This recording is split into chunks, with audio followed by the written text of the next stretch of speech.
findings and recommendations of the GAO report, as well as the actions taken by DLA to correct identified deficiencies. I now turn to our very valued ranking colleague, Congresswoman Madeline Bardallo of Guam, for her introductory comments.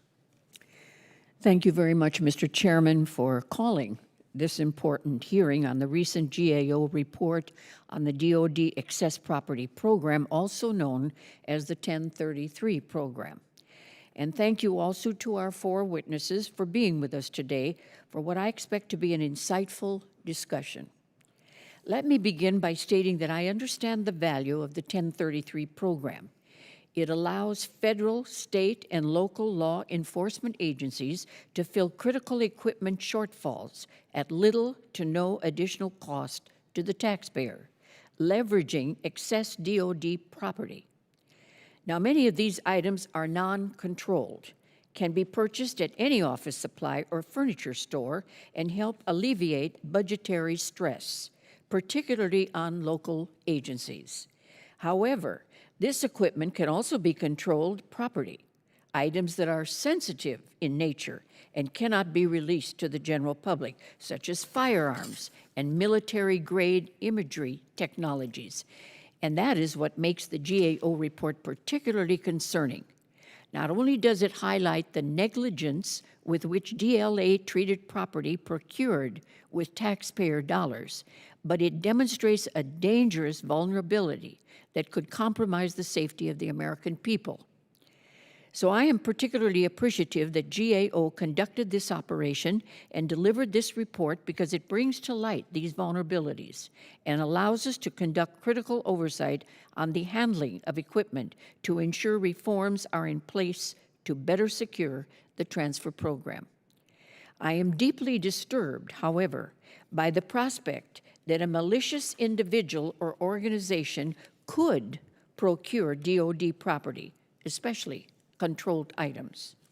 Understanding that this is likely a result of a combination of issues, including inadequate protocols and safeguards, insufficient training, and potential cultural errors, I expect to dig down on how this program needs to be reformed. So I do look forward to the discussion here this morning and hope that we can come away with clear objectives and steps forward to ensure this program has the proper safeguards and accountability in place. Mr. Chairman, I thank you again for holding this important meeting, and I yield back. Thank you, Congresswoman Bardallo. We're pleased to recognize our witnesses today. I want to thank them for taking time to be with us. We have Ms. Zena Merritt, Director of Defense Capabilities and Management of the Government Accountability Office. Mr. Wayne McElrath, the Director of Forensic Audits and Investigative Services of the Government Accountability Office. Mr. Mike Scott, who is the Deputy Director of Logistics Operations of the Defense Logistics Agency. And Mr. Mike Cannon, the Director of the Defense Logistics Agency Disposition Services. We will begin with statements from each organization. We will begin very appropriately with the Government Accountability Office. Ms. Merritt. Chairman Wilson, Ranking Member Bardallo, and members of the subcommittee, thank you for the opportunity to be here today with my colleague, Wayne McElrath. Our testimony today summarizes key findings from our July 2017 report on DoD excess control property and addresses 1, how federal, state, and local enforcement agencies reported using and benefiting from the transferred property, and 2, the extent to which the Defense Logistics Agency, or DLA, has taken actions to enhance processes, including internal controls, related to the transfers of such property.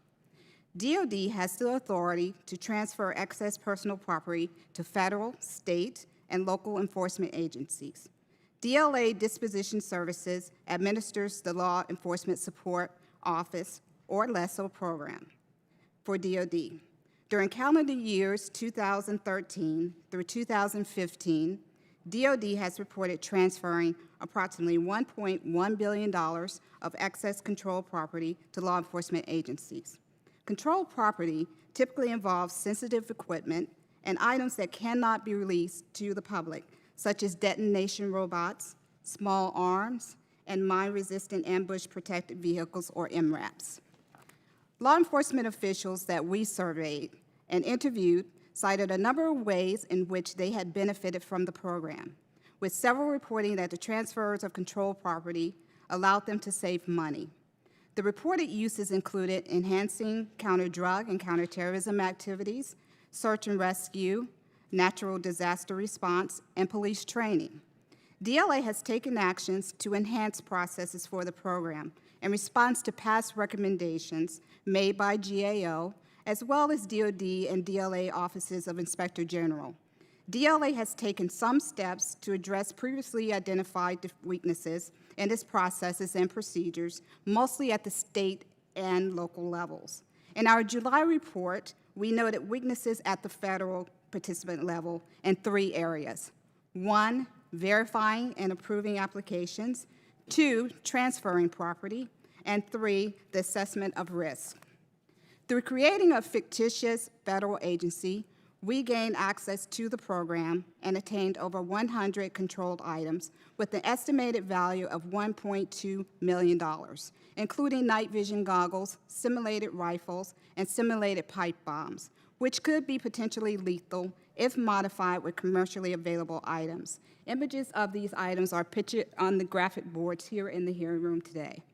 Specific weaknesses highlighted in our report include DLA's internal controls for verifying and approving federal agency applications and enrollment in the program were not adequate. Specifically, LESO's reliance on electronic communications without verification does not allow it to properly vet applicants.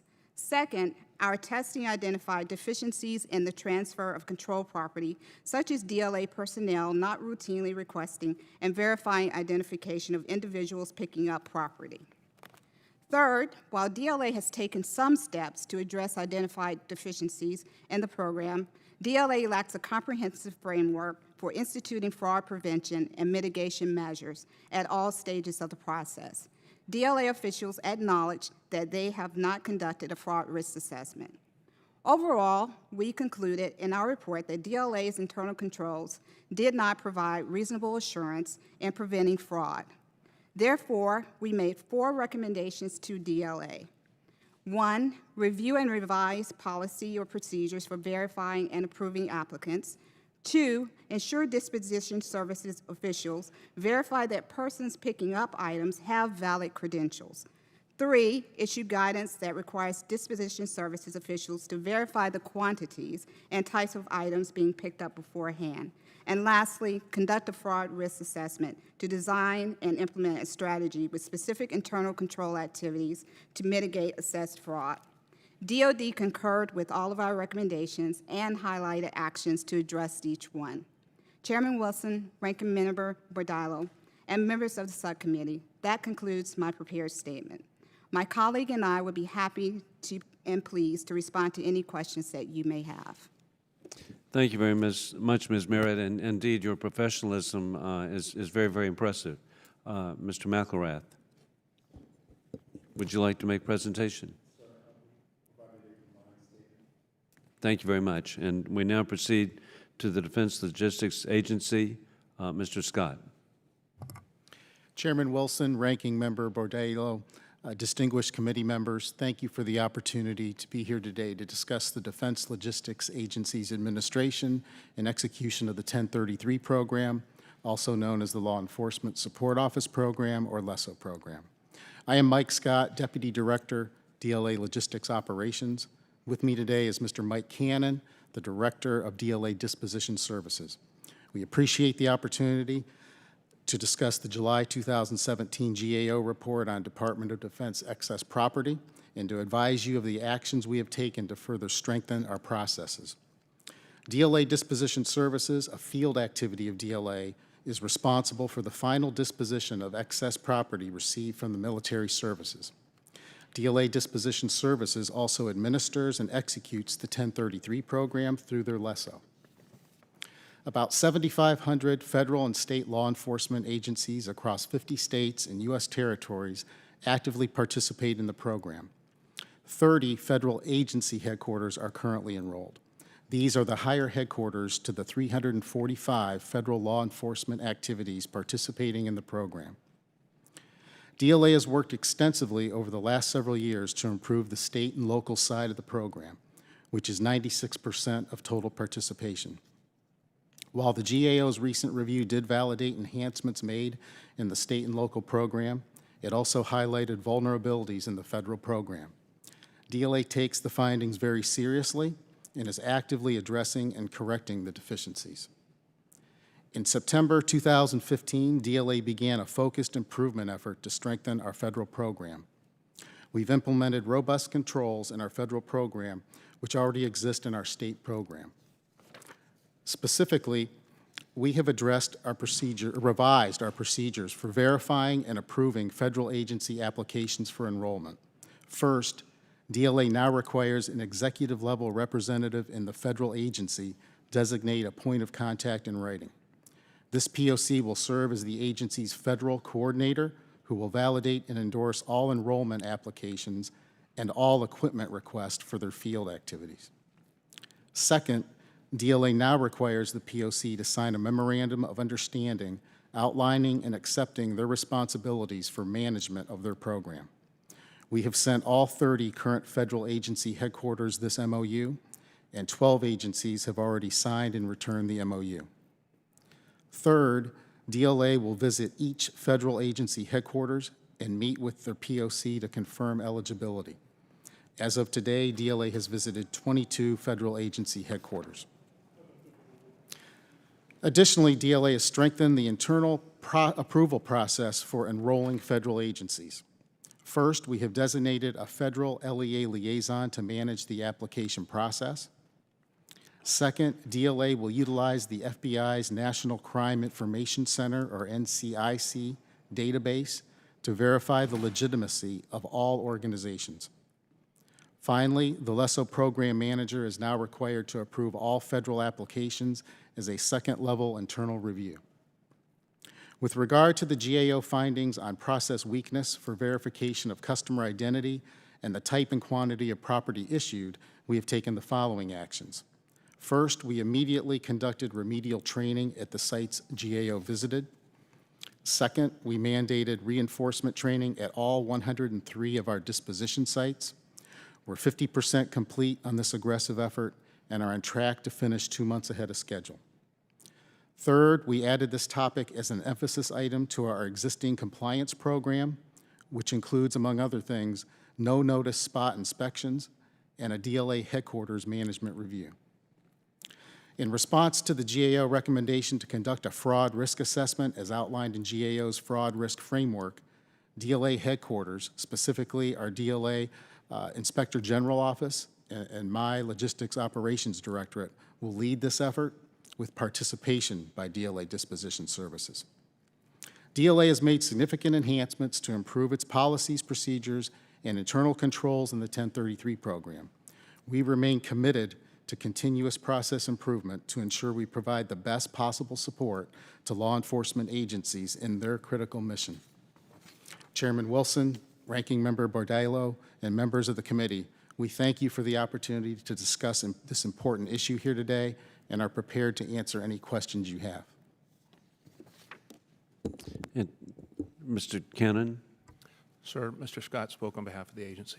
Thank you. And I want to, it really is remarkable that an agency acknowledges that an error occurred and then has taken positive response. So we appreciate your service. I'm really grateful today we have really talented members of the subcommittee here, people who are really dedicated to the American people, and so many are here that we're going to very strictly follow the 5-minute rule. And we've got somebody very talented, Drew Warren, who's going to keep the 5-minute rule, beginning with me. And so we'll proceed right away. Ms. Merritt or Mr. McElrath, how did you determine the specific vulnerabilities you assessed that led to the decision that the LESO control measures by using a fictitious agency, how did you determine that? Again, we appreciate you being proactive. I will start the response. While we were actually conducting some of our field work in some of the states, we were reviewing the names of the applicants. And as we were reviewing the names of those particular applicants, we noticed one applicant that had a title that did not seem to be a legitimate agency. While doing that, we questioned DLA, and they acknowledged that that was an entity in which they had been investigating and continues to investigate. So that was one of the key triggers for this, as well as we had made a number of recommendations over the years to tighten controls. And so we wanted to ensure that some of these recommendations were properly implemented. My colleague probably will have a little bit to add to that response. Based on the information that we received from our Defense Capabilities team, we actually formulated a plan to develop a false or fictitious law enforcement entity and created an online presence. After that, we submitted an application to DLA for approval. We went through their online enrollment process and then actually went on their online ordering system to actually acquire goods. And that's amazing, but I appreciate, again, we all appreciate you being proactive. Additionally, how do you assess the Defense Logistics Agency's current administration of the 1033 program, and how does this compare to what you initially found during the beginning of your investigation last year in 2016? As noted, we briefed DLA continuously on the progress of our work, including their Inspector General's office. In May, we had a formal meeting with them where we fully disclosed our findings to them. At that point in time, they told us about some respective actions that they had started relating to the application. For example, they had modified their application. As the review continued, they also had begun developing the memorandums of understanding at that time. So in short, a number of actions were already commencing as we continued and got closer to the end, and they realized that we had in fact posed as a fictitious organization and obtained items.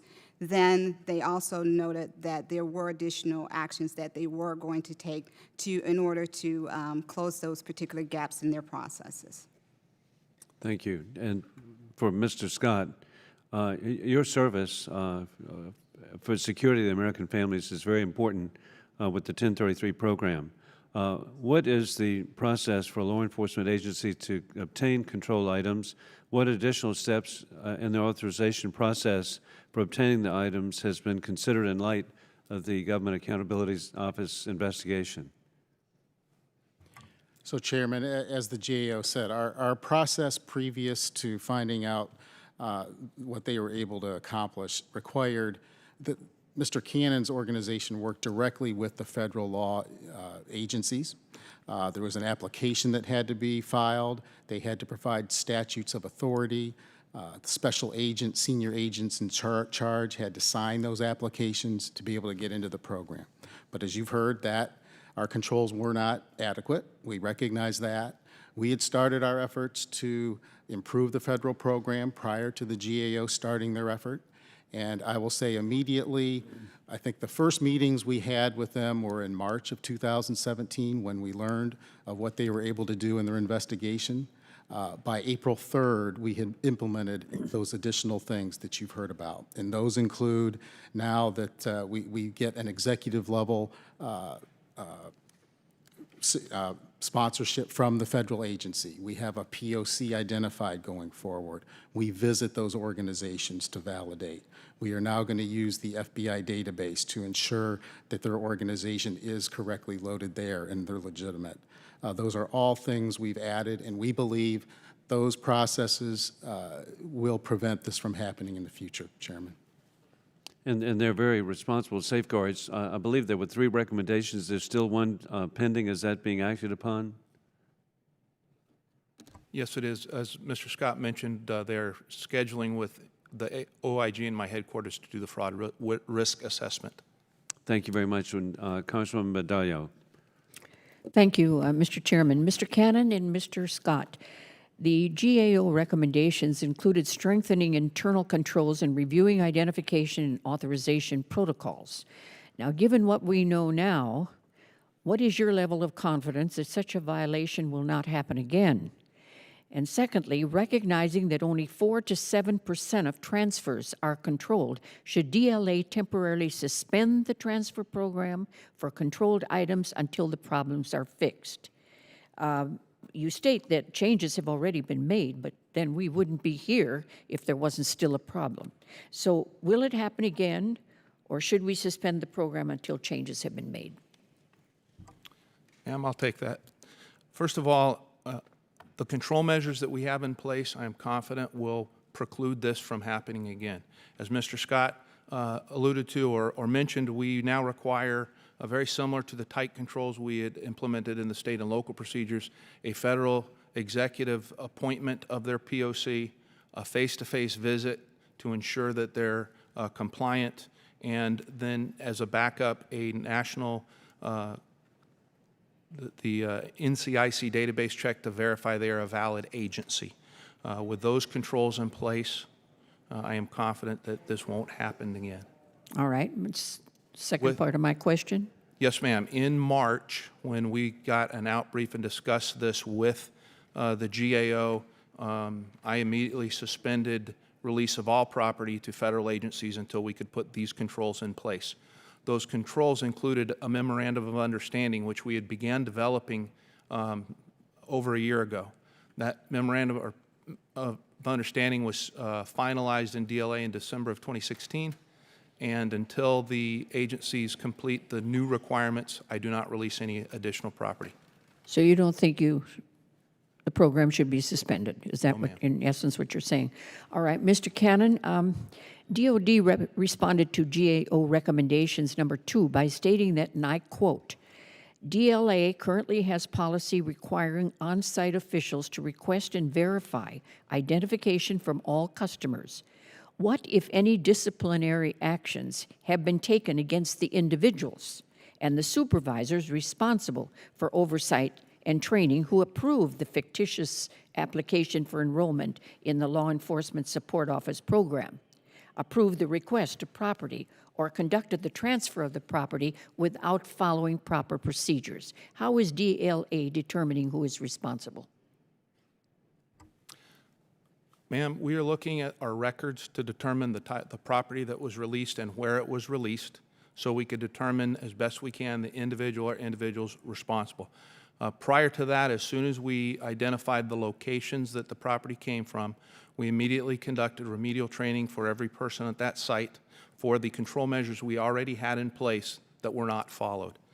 Since then, we have also added additional emphasis on our controls when we do our semi-annual self-inspection, when we do our biannual compliance reviews, when I do my no-notice site visits, and when the headquarters comes down to do their visits as well.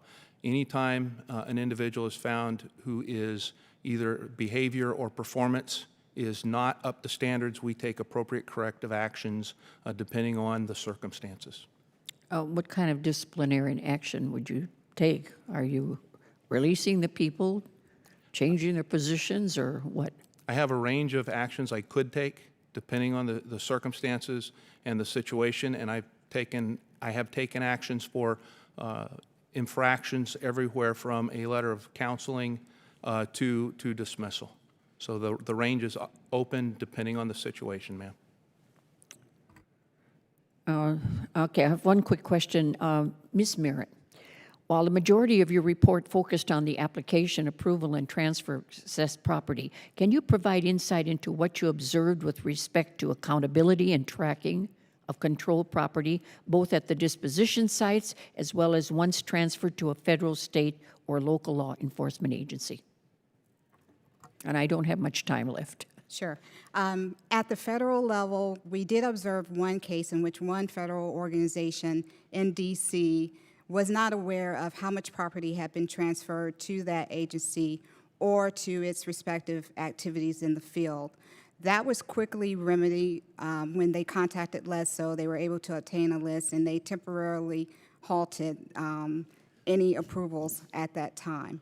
At the local and state sites themselves, That actually went pretty well because they had a state coordinator. A lot of the processes were being double-checked. And so unlike the federal level, there were more checks and balances at the state and local level. Thank you. Thank you very much, and I yield back. Thank you, Congresswoman Bedalia. We now proceed to Congressman Austin Scott of Georgia. Thank you, Mr. Chairman. My questions are predominantly for the DLA. You said that you recognized the problem prior to the GAO examination. Is that correct? That is correct. When did you first recognize the problem? We first started our efforts to improve the federal program in September of 2015. We began by bringing in federal agencies for more training to ensure they knew how to properly work with the program, and that quickly led to the beginning of the development of the Memorandum of Understanding. And at the point when we heard in March of 2017 the investigative, what had happened, as you heard, we quickly moved to implement additional procedures. But you said your efforts began in 15. When did you first recognize that you had a problem? So we recognize that the control measures in place for the federal agencies were not as robust as those for the state and local agencies in late 2015 as we discussed Okay, so the it was program with the 2015. federal agency participants. Okay. So you first recognized the problem in 2015. Late You 2015. were taking corrective actions, but you did not expedite those actions until the GAO report. Correct. So most of the items that are on these boards are not lethal items. Would the controls have been different if they had been firearms or a lethal item? We have additional application process in place for items such as weapons and for armored vehicles and aircraft. So there's a more thorough application process that they would have had to gone through for those items. So the difference in the threshold, is it based on the lethality or the cost of the item? What leads to the additional measures?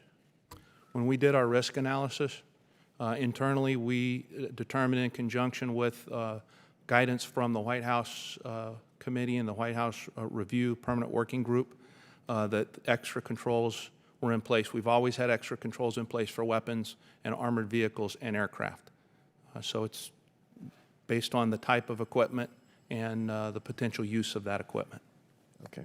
And so it would be potentially somebody used something fake to obtain something from the government and then turn around and sell it on eBay or at a pawn shop or something along those lines. Do we have any idea what happened to the items or the value of the items? The items from the GAO report, sir? No, the ones that occurred prior to you recognizing that something happened for you to recognize that you had a problem. Did items go to, was there a misrepresentation? Was there theft of items effectively through misrepresentation? As we looked at our control measures in place for the federal program, we noticed they were not as stringent as the control measures we had in place for the state and local program. So our efforts were to make the programs more similar in the levels of control. Not that anything had gone out, but that to prevent things from going out, sir. So, but you do not believe that anybody misrepresented something to obtain something for free or at a discount from the federal government and then turn around and sell it for a profit? I have no knowledge of that happening. Do we know where the items are? We know where all the items from the GAO report are, yes, sir. Okay. With that said, Mr. Chairman, that pretty much answers the questions that I had. I'm happy that we know where all of the items are, and certainly appreciate the additional measures that are being put in place. It's an important program. I'll tell you, I know a lot of the discussions around the program revolve around some of the larger equipment. I happen to know a sheriff's deputy fairly well that stepped out of a Bearcat, and as he stepped out of it, buckshot hit the window, and had he been in a normal squad car, he wouldn't be with us today. So I hope that we will continue this program in making sure that we get our law enforcement officers the equipment they need to do their job. Thank you very much, Congressman Scott, for your insight and your personal view, too, which I agree with. Thank you. And we're grateful now to proceed to Congressman Anthony Brown of Maryland. Thank you, Mr. Chairman, and I appreciate that you and the ranking member have convened this hearing and to look into this very important issue. My question really goes to a little bit of a broader look at the 1033 program. In response to protests in Ferguson following the killing of Michael Brown, President Obama issued an executive order that included the creation of a DOD and Justice Department working group to ensure oversight of this program. According to the Constitution Project, that group has not met since January of this year with the new or under the new administration. In fact, President Trump has indicated that he intends to rescind the previous administration's executive order that ensured vital training for equipment acquisition, and that is of concern to me. I'm also concerned that the transfer of armored vehicles and high-powered firearms, as well as many other controlled items, makes our police stations look more like forward operating bases. It would unsettle me to see mine-resistant, ambush-protected armored vehicles patrolling the streets of Prince George's and Anne Arundel County.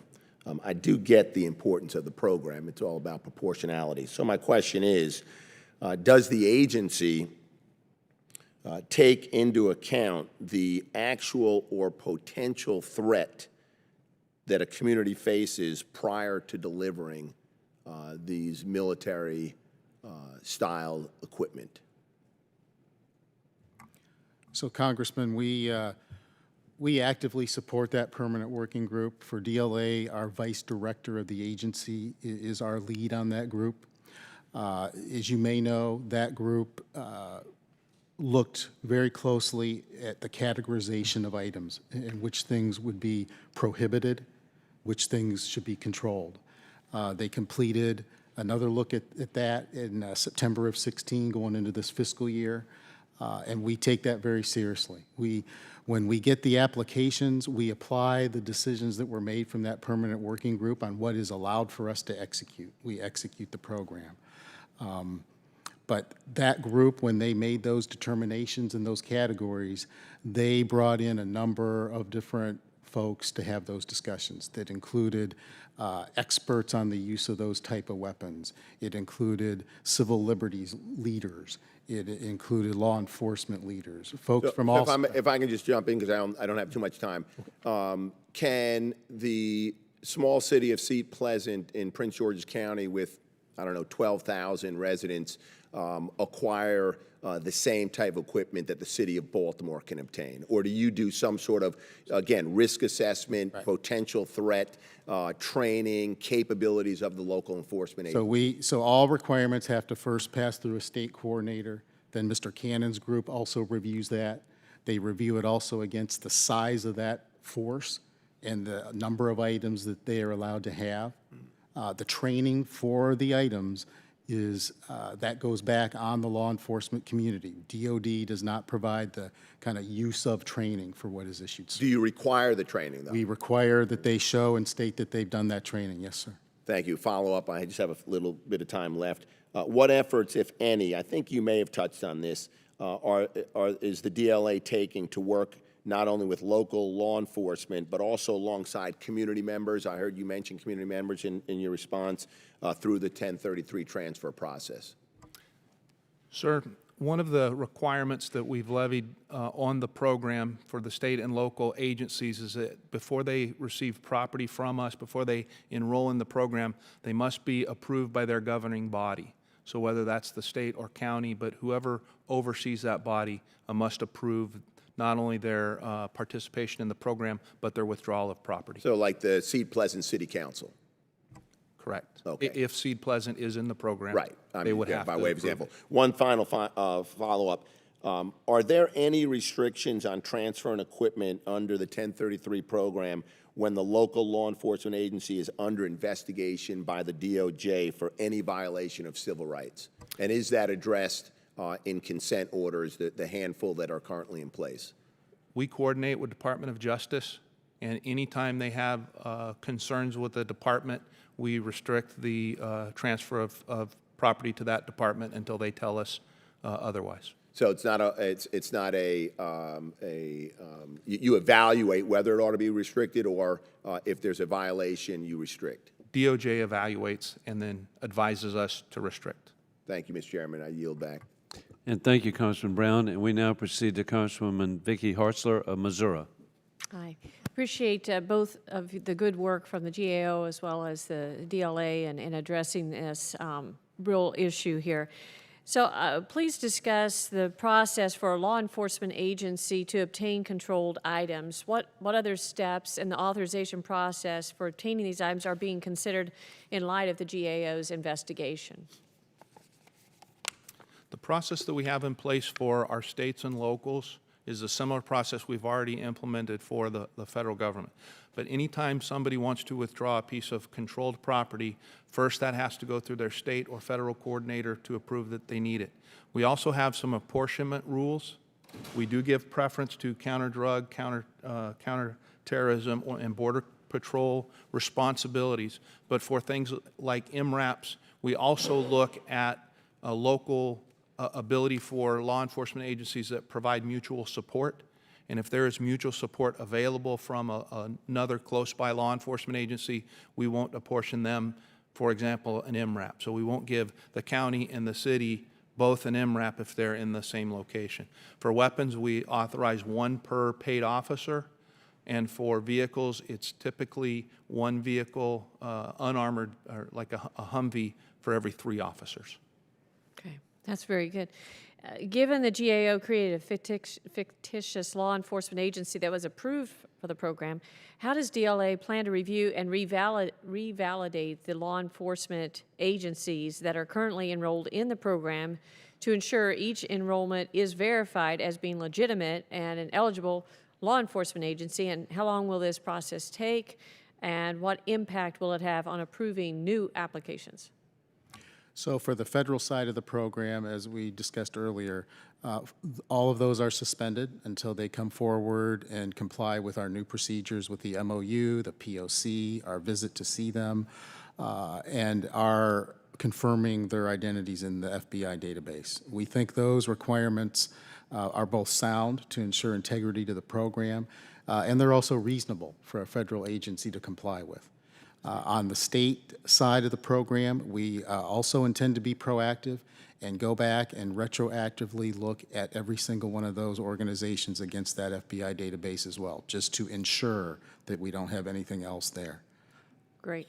And the GAO report mentions an annual training conference for state coordinators, and Representative Brown talked about the training, and that the state coordinators take this training within the state. If this training is provided, why are law enforcement agencies reporting the need for more training on LASO program policies? And why did you feel the need to develop an online training tool?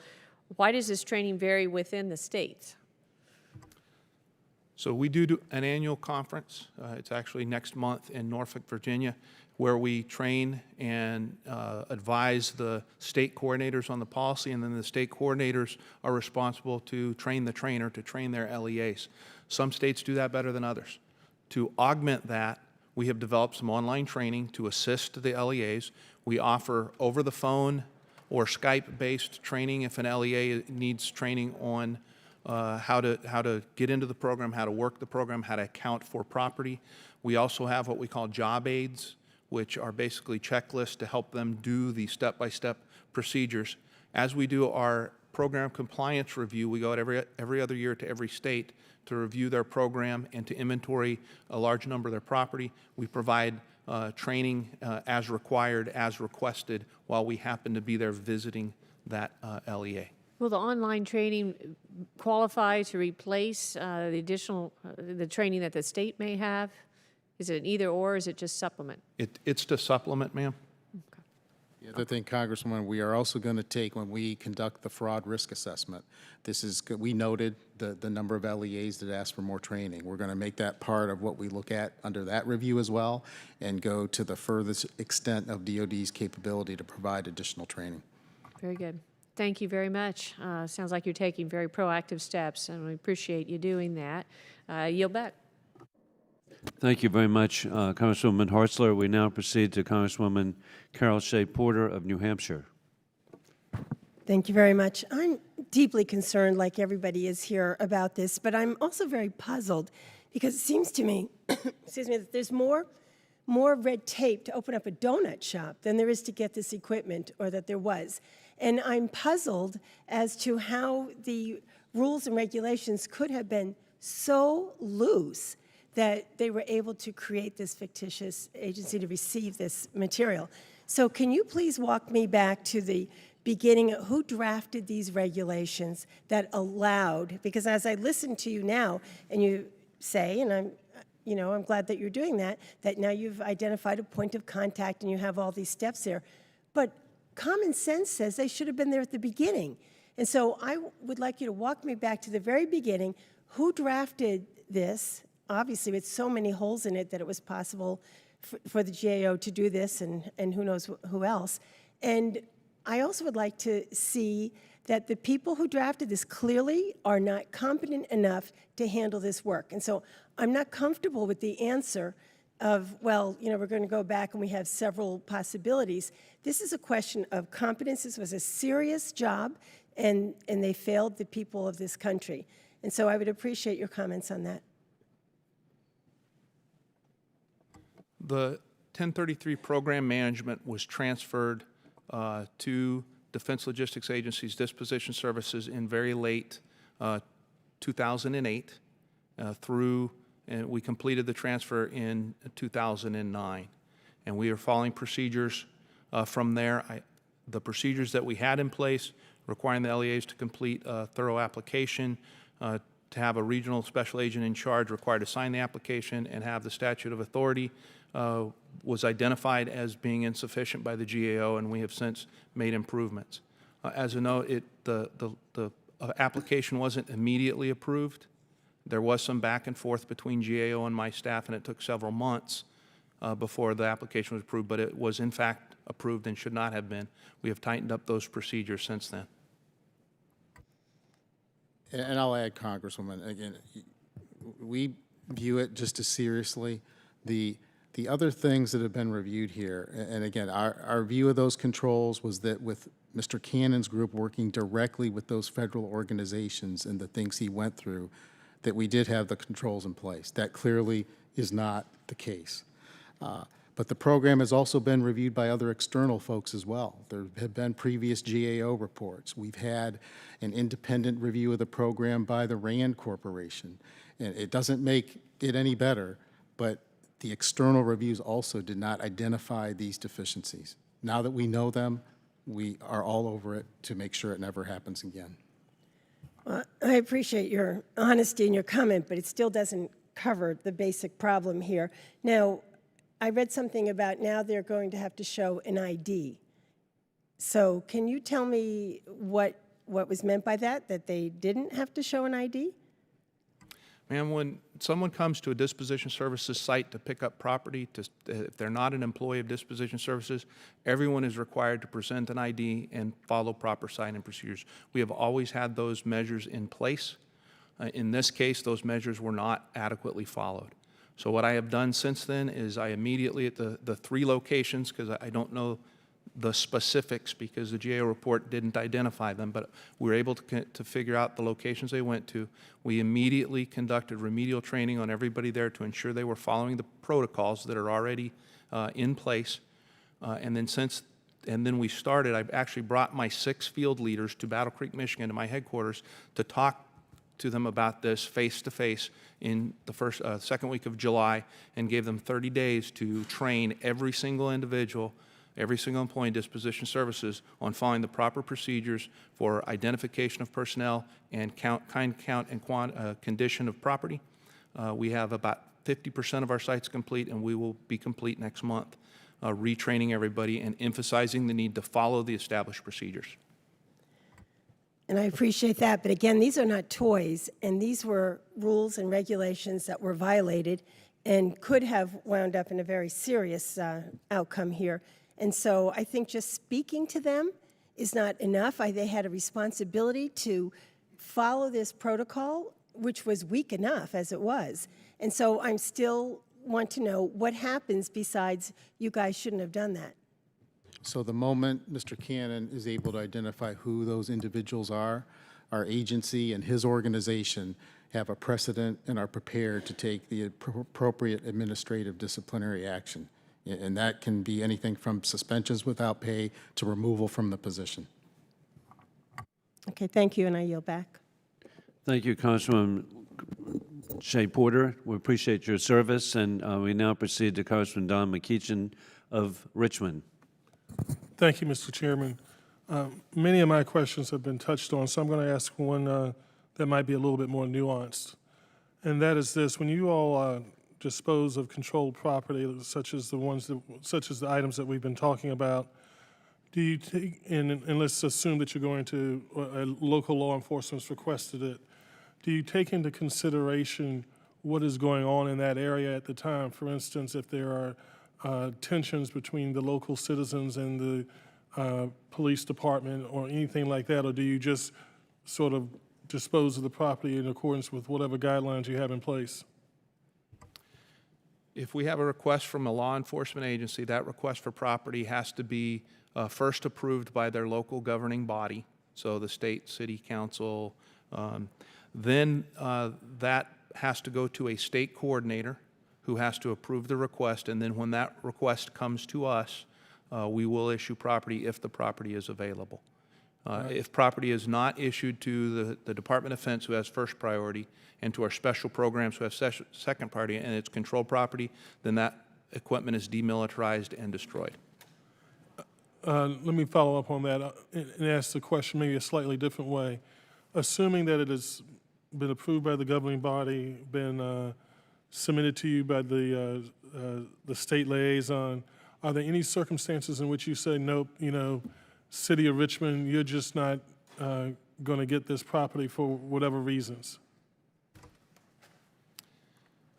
We give priority of property to counter-drug, border protection, and counterterrorism. So if there's multiple requests, that will determine which LEA gets it. But we also, if the FBI tells us that they have concerns with an LEA and advises us, then we do not issue to that LEA. The other thing, Congressman, is we also have allocation limits too, so that in terms of the quantity of those types of items that they can have, that we look at the size of that organization. That's another thing that can limit how much of these controlled items a unit can get. Right. Thank you. And Mr. Chairman, I yield back. Thank you very much, Congressman McEachin. We now have a final question from Congresswoman Bardillo. Thank you very much, Mr. Chairman. Ms. Merrill, we've heard that DLA describe the actions that they have taken and that they believe they have taken appropriate actions to fix the problem. Now, my question to you is, how would you assess DLA's actions, both in response to your recommendations and other steps that they have taken? We have assessed those actions as positive steps in the right direction. However, we can't emphasize enough that we believe that top leadership and senior level leadership at DLA is imperative in order for those recommendations to be implemented. At GAO, we continuously follow up on the implementation of those recommendations, and we will do so at this point in time. And oftentimes in our reporting on programs, we do include those status reports. Those statuses are also published on our public website as well. So you, as well as the public at large, have the opportunity to look at the progress that's being made by DLA on those recommendations. So I take it that you are satisfied with what they are doing now, but you're going to be closely monitoring it in the future. Is that correct? Yes, the steps that we have asked them as it relates to the 4 recommendations that we have are all steps that we had proposed and they agreed to. They also established timelines in their comments to us on the report. So that's also very important as to whether or not they meet those milestones, and hopefully those will be immediate milestones. And so with respect there, we do continue to follow, as I said, and if there are problems, we duly note that. Good. Thank you, Ms. Merritt, and I yield back. Thank you. Thank you very much, Congresswoman Bardillo. And as we conclude, the 1033 program is so important to help provide security for American families. Mr. Scott, could you tell the American people, that is, how many state, local, federal agencies that you work with? What is the value of the surplus equipment that you provide? So again, we have 8,621 agencies in the program. We have the property on the books of those folks through the program is over 1.5 million pieces of equipment, valued at over $2.4 billion in original acquisition value. That is the good that we're providing to those law enforcement agencies. Well, again, thank you for restating that. It's so important that the American people know this. And again, the GAO, we appreciate the Government Accountability Office, your success and working with the DLA. Where at this time we shall adjourn, and we thank all of you for being here today.